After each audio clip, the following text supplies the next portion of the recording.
Hello అండి. ఈరోజు నేను మటన్ కీమా కర్రీ చేస్తున్నాను. ఈరోజు కుక్కర్‌లో వండుతున్నాను నేను కీమాని. దానికోసం కుక్కర్ స్టవ్ పైన పెట్టుకొని ఒక 3½ టేబుల్ స్పూన్స్ ఆయిల్ వేసుకోవాలి.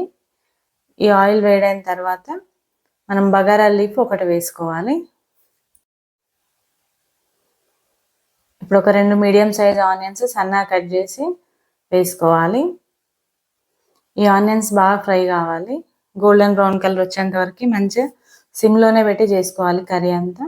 మంచిగా ఆనియన్స్ అన్నీ ఫ్రై అయిపోయిన తర్వాత ఒక 3 పచ్చిమిర్చి, ఒక ఫుల్ టేబుల్ స్పూన్ అల్లం వెల్లుల్లి పేస్ట్ వేసి వేయించుకోవాలి మంచిగా.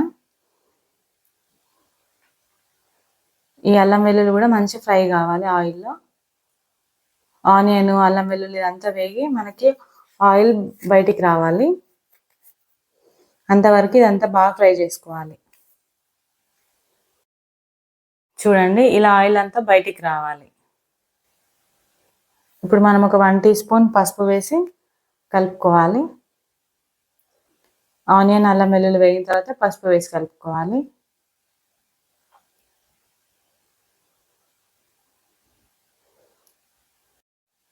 ఇట్లా ఫ్రై అవుతూ ఉంటేనే ఒక పిడికెడు పుదీనా వేసి కలుపుకోవాలి. పుదీనా కూడా కొంచెం వేయించుకున్న తర్వాత కొంచెం కొత్తిమీర కూడా వేసి వేయించుకోవాలి. ఇవి 2 వేగిన తర్వాత మనం 1/2 కేజీ కీమా తీసుకున్నాము.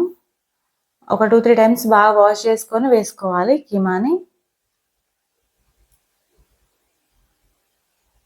ఇప్పుడు నేను కీమా వేస్తున్నాను. ఇది 1/2 కేజీ అండి. కీమాలోంచి కూడా వాటర్ మొత్తం బయటకు వచ్చి మళ్ళీ మొత్తం ఆవిరైపోయేంత వరకు ఫ్రై చేసుకోవాలి.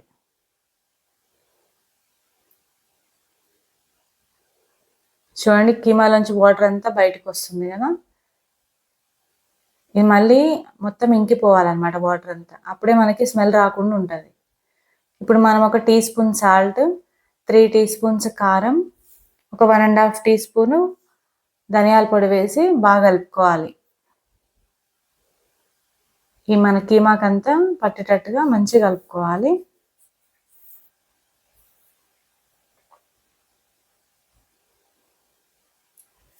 చూడండి వాటర్ అంతా బయటకు వచ్చి డ్రై అయిపోయింది కీమాలో. అప్పుడే మనం ఇవి వేసుకోవాలి.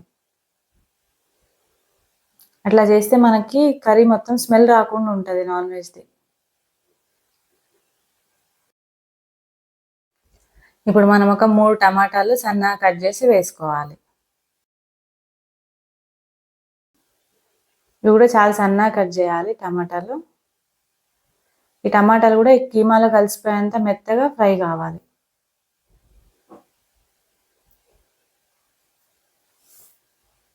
టమాటా అంతా కనబడకుండా ఫ్రై అయిపోవాలి కీమాలు. అప్పటి వరకు సిమ్లో పెట్టి ఫ్రై చేసుకోవాలి ఇదంతా. ఇప్పుడు మనం ఒక టేబుల్ స్పూన్ ఎండు కొబ్బరి పౌడరు, ఒక 1/2 టీ స్పూన్ గరం మసాలా, కొంచెం కొత్తిమీర వేసి కలుపుకోవాలి.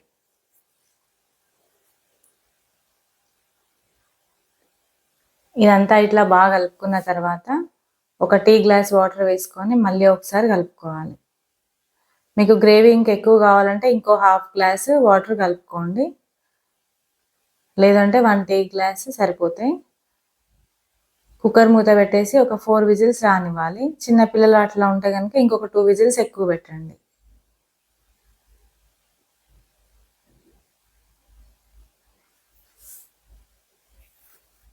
విజిల్స్ మీడియం ఫ్లేమ్లోనే పెట్టి రానివ్వాలండి. మరీ పెద్దగా పెట్టేయొద్దు, మరీ చిన్నగా పెట్టేయొద్దు స్టవ్. ఇప్పుడు చూడండి విజిల్స్ వచ్చేసింది మనకి. 4 విజిల్స్ కంప్లీట్ అయినాయి. చూడండి ఇట్లా వస్తుంది 4 విజిల్స్ తర్వాత. మన మటన్ కీమా కర్రీ రెడీ అండి. Thank you. బాయ్.